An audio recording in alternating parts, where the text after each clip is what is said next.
Hello, जय हिंद दोस्तों। मैं शुभम आपका स्वागत करता हूं आपके अपने इस यूट्यूब चैनल शुभम क्लासेस में।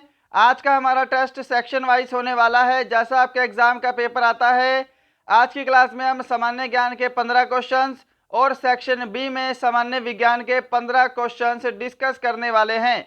अगर आपका भी आने वाला एग्जाम है तो आज का सेशन आपके लिए हेल्पफुल रहेगा। सभी को अपना टेस्ट लगाना है। चलिए अपनी क्लास स्टार्ट करते हैं।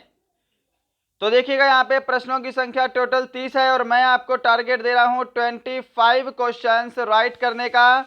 पहला क्वेश्चन है आपके सामने स्क्रीन पर, जल्दी से आंसर दीजिएगा। विश्व खाद्य दिवस किस तिथि को मनाया जाता है? जल्दी से आंसर देंगे। ऑप्शन है 16 सितंबर, 18 नवंबर, 16 अक्टूबर या फिर 10 दिसंबर। तो आंसर मैच कीजिएगा। अगर आप सभी ने ऑप्शन सी को आंसर दिया है 16 अक्टूबर, आपका आंसर बिल्कुल करेक्ट होगा। बढ़ते हैं नेक्स्ट पे। क्वेश्चन नंबर सेकंड, संतोष ट्रॉफी किस खेल से संबंधित है?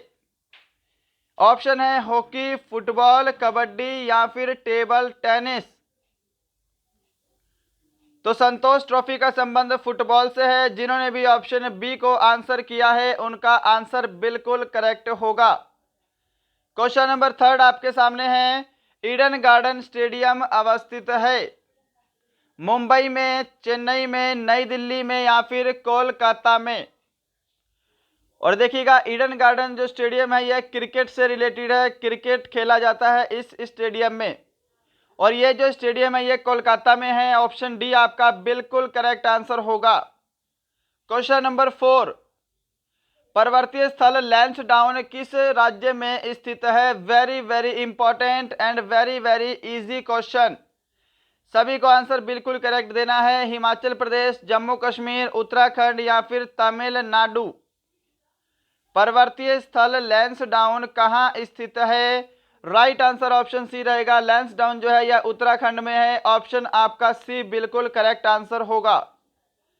नेक्स्ट है क्वेश्चन नंबर 5, पंचमणि अभयारण्य किस राज्य में स्थित है? सभी को आंसर देना है। ऑप्शन है जम्मू कश्मीर, केरल, तमिलनाडु या फिर मध्य प्रदेश? पंचमणि अभयारण्य किस राज्य में स्थित है? ऑप्शन आपका डी बिल्कुल राइट आंसर रहेगा, मध्य प्रदेश। सभी को टेस्ट लगाना है और मेरे से पहले सभी को आंसर देने का प्रयास करना है और लास्ट में बताइएगा आपका स्कोर कितना है।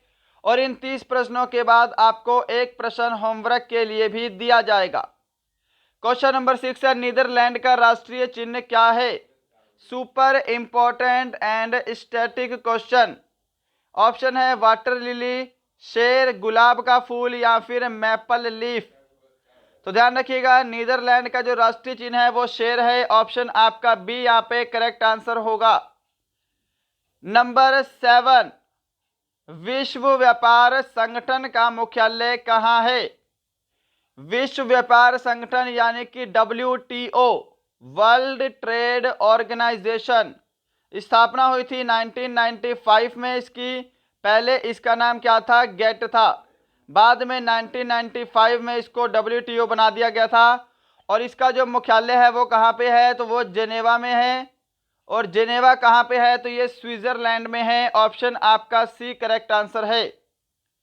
क्वेश्चन नंबर 8 आपके सामने है स्क्रीन पर, अजंता की गुफाओं का निर्माण किसके शासन काल में हुआ है? अजंता की गुफाएं कहाँ पे हैं? तो ये महाराष्ट्र में है, आप सभी को पता होना चाहिए। और इसका जो निर्माण है ये हुआ है गुप्त काल में। ऑप्शन ए क्या सभी ने आंसर दिया है? जिन्होंने भी ऑप्शन ए को आंसर दिया है उनका आंसर बिल्कुल करेक्ट होगा।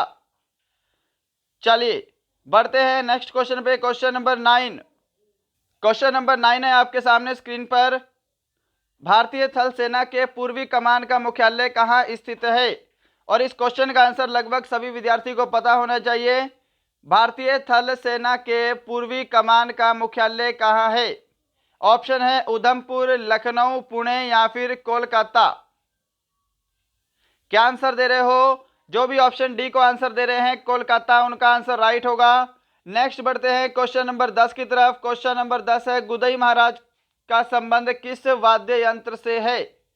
स्टैटिक जीके से क्वेश्चन है, जल्दी से इसका आंसर देंगे। ऑप्शन है बांसुरी, सरोद, शहनाई या फिर तबला।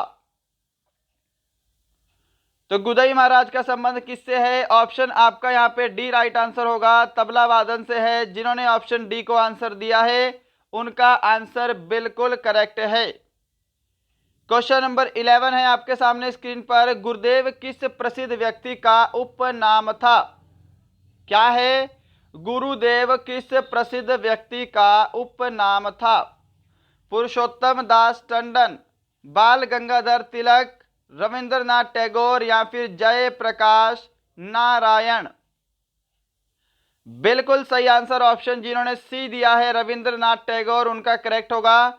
क्वेश्चन नंबर 12 की तरफ चलते हैं। मैं उम्मीद करूंगा सेशन आपको पसंद आ रहा होगा, क्वेश्चंस का लेवल और क्वालिटी आपको पसंद आ रही होगी। बस ये कि आज जो हमारे क्वेश्चन है वो बाईलैंग्वेज ना होके ओनली हिंदी लैंग्वेज में है ना। थोड़ा सा समय नहीं मिल पाया इंग्लिश में ट्रांसलेट करने का, इसलिए आज एडजस्ट करेंगे। कल से हिंदी और इंग्लिश में दोनों में ट्राई करने का प्रयास करेंगे। क्वेश्चन नंबर 12, नोबेल पुरस्कार किस वर्ष शुरू किए गए? आंसर जल्दी से दीजिएगा, ऑप्शन आपके सामने हैं। अगर आंसर देने के लिए समय चाहिए तो सेशन को रोक सकते हैं। बिल्कुल करेक्ट आंसर ऑप्शन बी रहेगा, नोबेल पुरस्कार 1901 में प्रदान किए गए। क्या सभी ने ऑप्शन बी को आंसर दिया है? क्वेश्चन नंबर 13 है आपके सामने स्क्रीन पर। प्रसिद्ध पुस्तक पद्मावत की रचना किसने की थी? वेरी वेरी इंपॉर्टेंट है आपका क्वेश्चन। ऑप्शन है कबीरदास, अलबरूनी, चाणक्य या फिर मलिक मोहम्मद जायसी। तो ध्यान रखिएगा, पद्मावत की रचना किसने की है? मलिक मोहम्मद जायसी ने की है। आपका ऑप्शन यहां पर डी बिल्कुल करेक्ट आंसर है। क्वेश्चन नंबर 14, दीफू दर्रा स्थित है मणिपुर में, सिक्किम में, उत्तराखंड में, अरुणाचल प्रदेश में? बताइए जल्दी से, दीफू दर्रा कहां स्थित है? ऑप्शन डी करेक्ट आंसर होगा, अरुणाचल प्रदेश में स्थित है। क्वेश्चन नंबर 15 है और आपका सेक्शन ए सामान्य ज्ञान का लास्ट क्वेश्चन। भारत में पहली बार जनगणना किस सन में हुई थी? वेरी वेरी इंपॉर्टेंट क्वेश्चन है, जल्दी से आंसर देंगे तो आंसर मैच कीजिएगा। अगर आप सभी ने ऑप्शन ए को आंसर दिया है 1872 आपका करेक्ट आंसर होगा। सबसे पहली जनगणना 1872 में हुई थी और इस समय जो वायसराय कौन थे? Lord Mayo. उसके ठीक 9 साल बाद 1881 में नियमित रूप से व्यवस्थित जनगणना हुई थी। नियमित रूप से व्यवस्थित जनगणना हुई थी। वायसराय कौन थे? Lord Ripon. तो देखिए दो क्वेश्चन बनेंगे।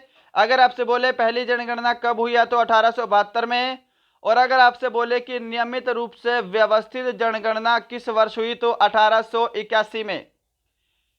तो यहाँ पे आपका सेक्शन ए कंप्लीट होता है। सेक्शन बी स्टार्ट करते हैं 16 से 30 तक। और देखिएगा स्कोर कमेंट करेंगे तो ऐसे कमेंट करेंगे कि सेक्शन ए में आपका कितना स्कोर हुआ है और ऐसे ही सेक्शन बी में आपका कितना स्कोर हुआ है, और लास्ट में सभी को टोटल बताना है। 1/4 नेगेटिव मार्किंग भी लगा के रखिएगा साथ में। क्वेश्चन नंबर 16 है, डोलोमाइट किसका अयस्क है?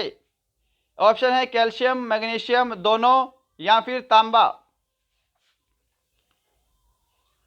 तो डोलोमाइट जो है ये कैल्शियम और मैग्नीशियम दोनों का अयस्क है। ऑप्शन आपका सी करेक्ट आंसर है। क्वेश्चन नंबर 17, अधातुएं सामान्यतः ऊष्मा एवं विद्युत की डैश होती हैं। बताइएगा जल्दी से इसका आंसर। तो देखिएगा जो अधातुएं होती हैं वो ऊष्मा और विद्युत दोनों की कुचालक होती हैं। ऑप्शन बी करेक्ट आंसर होगा। इंग्लिश में बोलते हैं बैड कंडक्टर, राइट। पर ध्यान रखिएगा एक एक्सेप्शन भी है, एक अपवाद भी है, ग्रेफाइट। ग्रेफाइट ऊष्मा और विद्युत का सुचालक होता है और ये क्या है? एक अधातु है, ये आपको ध्यान रखना है। ये एक अपवाद है, एक एक्सेप्शन है। बाकी जितनी भी अधातुएं होती हैं वो ऊष्मा और विद्युत की कुचालक होती हैं। क्वेश्चन नंबर 17 है आपके सामने, किसे सफेद सोना भी कहा जाता है? ऑप्शन है सिल्वर, पारा, प्लेटिनम, पेट्रोलियम। तो देखिएगा सफेद सोना किस धातु को बोलते हैं? ऑप्शन सी करेक्ट आंसर होगा, प्लेटिनम को सफेद सोना बोला जाता है। क्या सभी ने ऑप्शन सी को आंसर किया है? और क्विक सिल्वर भी आपसे एग्जाम में पूछा जाता है, एक ध्यान रखिएगा, क्विक सिल्वर किसको बोलते हैं? पारे को बोला जाता है। नेक्स्ट है क्वेश्चन नंबर आपके सामने 19, बॉयल का नियम संबंधित है जल के घनत्व से, वायुमंडलीय दाब से, गैसों के आचरण से या फिर तत्वों के वर्गीकरण से। बॉयल का नियम किससे संबंधित है? ऑप्शन आपका यहां पर बिल्कुल बी करेक्ट होगा। बॉयल का नियम गैसों के आचरण से संबंधित है। सभी ने ऑप्शन बी को आंसर दिया है ना? चलिए क्वेश्चन नंबर 20 आपके सामने स्क्रीन पर है, जल्दी से आंसर देंगे। जल में पड़ी परख नली का चमकना किसका उदाहरण है? प्रकाश का अपवर्तन, प्रकाश का परावर्तन, प्रकाश का पूर्ण आंतरिक परावर्तन, उपरोक्त में से कोई नहीं। तो बताइएगा, जल में पड़ी परख नली का चमकना किसका उदाहरण है?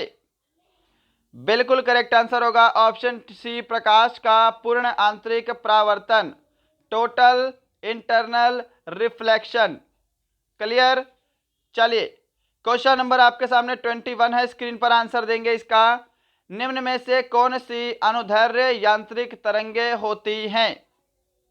ऑप्शन है प्रकाश तरंग, विद्युत चुंबकीय तरंग, ध्वनि तरंग या फिर उपरोक्त सभी। तो अनुदैर्ध्य यांत्रिक तरंगें कौन सी होती हैं? ध्वनि तरंगें होती हैं। ऑप्शन आपका सी करेक्ट आंसर है। मैं उम्मीद करूंगा सभी ने बिल्कुल करेक्ट आंसर दिया होगा। क्वेश्चन नंबर 22 आपके सामने है, पृथ्वी के ध्रुवों पर जाने पर जी का मान बढ़ता है, घटता है, समान रहता है, पहले घटता है या फिर बढ़ता है? बताइए जी, इसमें से क्या आंसर पिक करोगे? पृथ्वी के ध्रुवों पर जाने पर जी का मान, अगर आप सभी ऑप्शन ए को आंसर दे रहे हैं, आपका ऑप्शन ए करेक्ट आंसर होगा। पृथ्वी के ध्रुवों पर जाने पर जी का मान बढ़ता है, यह ध्यान रखिएगा। क्वेश्चन नंबर 23 है जी आपके सामने, रक्त प्लाज्मा का कितने प्रतिशत भाग लगभग जल होता है? तो देखिए यहां पे रक्त में 55 से 60% जो भाग है वो क्या होता है? प्लाज्मा होता है। ये आपको पता होना चाहिए, पहला प्रश्न बनता है ये। अब हमसे पूछा है प्लाज्मा में लगभग कितने प्रतिशत जल होता है? तो 90% से अबव इसके अंदर जल पाया जाता है। ऑप्शन आपका सी करेक्ट आंसर है। क्वेश्चन नंबर 24 का आंसर दीजिए। विटामिन ए का रासायनिक नाम क्या है? विटामिन ए का रासायनिक नाम क्या है? ऑप्शन यहां पे आपका डी करेक्ट आंसर होगा। विटामिन ए का रासायनिक नाम क्या है? रेटिनॉल है। क्या सभी ने ऑप्शन डी को आंसर दिया है? और ये जो विटामिन के रासायनिक नाम है आपको पता होना चाहिए, और किस विटामिन की कमी से कौन सा रोग होता है ये भी आपको पता होना चाहिए। क्वेश्चन नंबर है आपके सामने 25, हर्पिज किस विशेष अंग की बीमारी है? ऑप्शन है आंख की, यकृत की, मस्तिष्क की या फिर त्वचा की। तो हर्पिस देखिएगा, राइट आंसर अगर आप सभी ऑप्शन डी को दे रहे हैं, त्वचा आपका करेक्ट आंसर होगा। हर्पिस जो है यह त्वचा की विशेष बीमारी है। ऑप्शन आपका डी करेक्ट है। क्वेश्चन नंबर 25 आपके सामने है, जंतु विज्ञान की वह शाखा कौन सी है जिसमें कीट पतंगों का अध्ययन किया जाता है? ऑप्शन है एंटोमोलॉजी, एंट्रोलॉजी, सिरेमिक्स या फिर एंथ्रोपोलॉजी। जंतु विज्ञान की वह शाखा कौन सी है जिसमें कीट पतंगों का अध्ययन किया जाता है? ऑप्शन ए करेक्ट आंसर होगा, एंटोमोलॉजी। क्वेश्चन नंबर 27, डैश का उपयोग साबुन बनाने के लिए भी किया जाता है। बताइए जी, सुपर इंपॉर्टेंट है और थोड़ा सा मीडियम लेवल का क्वेश्चन है। ऑप्शन है caustic soda, milk of magnesia, calcium hydroxide, sodium carbonate. तो साबुन बनाने में देखिए कास्टिक सोडा का प्रयोग किया जाता है, NaOH इसका फॉर्मूला होता है। ऑप्शन ए आपका राइट आंसर होगा। क्वेश्चन नंबर 28 देखिएगा, आपके सामने स्क्रीन पर है। कार्बन एक डैश है, कार्बन एक डैश है, धातु है, अधातु है, उपधातु है, मिश्र धातु है। तो कार्बन जो है यह एक अधातु होती है, ऑप्शन बी करेक्ट आंसर होगा। कार्बन का जो एटॉमिक नंबर होता है, परमाणु क्रमांक होता है, ये भी आपसे एग्जाम में पूछा गया था एक बार, तो कितना होता है? 6 होता है, ये आपको ध्यान रखना है। क्लियर है? चलिए बढ़ते हैं नेक्स्ट क्वेश्चन की तरफ। क्वेश्चन नंबर 29 है सामने स्क्रीन पर। अयस्क में मिले अशुद्ध पदार्थ को डैश कहते हैं। अयस्क जो होता है जिससे हम बहुत सारी धातुएं प्राप्त करते हैं, उसमें जो अशुद्ध पदार्थ मिल जाता है उसको क्या कहा जाता है, ये आपको बताना है। ऑप्शन आपके सामने है, जल्दी से आंसर देंगे और आंसर मैच करेंगे। ऑप्शन सी आपका करेक्ट आंसर होगा। उसे गैंग कहा जाता है। जिन्होंने ऑप्शन सी को आंसर दिया है उनका आंसर बिल्कुल करेक्ट है। क्वेश्चन नंबर 30 है आज का लास्ट क्वेश्चन। इसके बाद एक क्वेश्चन होमवर्क के लिए भी मिलेगा, होमवर्क लेकर जाइएगा। पहले इसका आंसर देंगे। लोहे में जंग लगना डैश परिवर्तन का उदाहरण है। सबसे पहली बात ध्यान रखिएगा, लोहे में जो जंग लगना है ये कौन सी अभिक्रिया है, ये भी आपसे एग्जाम में क्वेश्चन पूछता है। लोहे में जंग लगना क्या है? एक ऑक्सीकरण अभिक्रिया है, ऑक्सीडेशन रिएक्शन है। राइट, तो ये तो आपका दूसरा क्वेश्चन हो गया। अब हमसे जो क्वेश्चन पूछा है ये कौन सा परिवर्तन है, तो यह रासायनिक परिवर्तन है। ऑप्शन आपका बी करेक्ट आंसर है। ध्यान रखिएगा, लोहे में जंग लगना एक रासायनिक परिवर्तन है। तो दोस्तों यहाँ पे आपके टॉप 30 क्वेश्चन कंप्लीट होते हैं सेक्शन वाइज। बताइएगा सेक्शन वाइज स्कोर कमेंट करना है। सेक्शन ए में कितना राइट हुआ है, सेक्शन बी में, और 1/4 नेगेटिव मार्किंग लगाने के बाद आपको टोटल बताना है, टोटल कितना स्कोर बनता है। होमवर्क का आंसर देंगे। निम्न में से क्या उत्कृष्ट धातुओं के उदाहरण हैं? सोना, प्लेटिनम, सिल्वर या फिर उपरोक्त सभी। कल की क्लास में इसको शुरू में डिस्कस कर लिया जाएगा। तो बताइएगा सेशन कैसा लगा। मिलते हैं कल किसी और अच्छे टॉपिक के साथ। तब तक के लिए जय हिंद, जय भारत।